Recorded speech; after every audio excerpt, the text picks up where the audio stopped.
আজকে আমরা আবার তৃতীয় দিবসে চলে এসেছি ইংরেজি দ্বিতীয় পত্রের টেন্সের তৃতীয় ফর্ম নিয়ে। এটা হলো প্রেজেন্ট পারফেক্ট টেন্স। আসি আমরা প্রেজেন্ট পারফেক্ট টেন্স নিয়ে আলোচনা করি।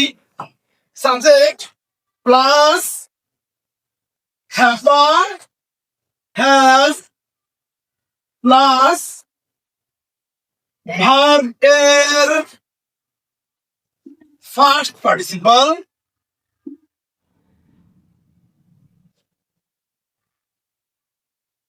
ভার্বের ফার্স্ট পার্টিসিপল প্লাস অবজেক্ট।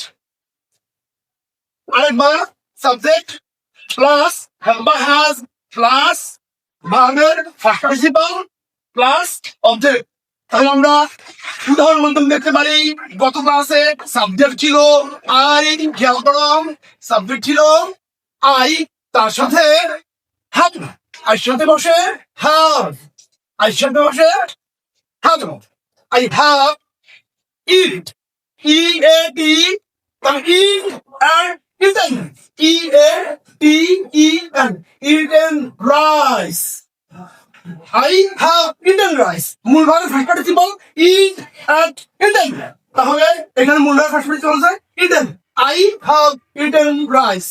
গত ক্লাসে সাবজেক্ট ছিল he, হির সাথে বসে has, বিভাগ বসে has, he has ছিল go, go এর first participle go, went, gone, go, went, gone to school, gone to school। That means মূল ভার্ব এর ফার্স্ট পার্টিসিপল, তাহলে মূল ভার্ব ছিল go, go, went, gone হয়েছে। সাবজেক্ট প্লাস have বা has plus ভার্বের ফার্স্ট পার্টিসিপল প্লাস অবজেক্ট। শেষ হবে সাবজেক্ট আই, আর শুধু বসে have, ভার্বের first participle eat and eaten, বসে eaten, অবজেক্ট rice। তাহলে সাবজেক্ট ছিল he, হির সাথে বসে has, go এর first participle go and gone to school।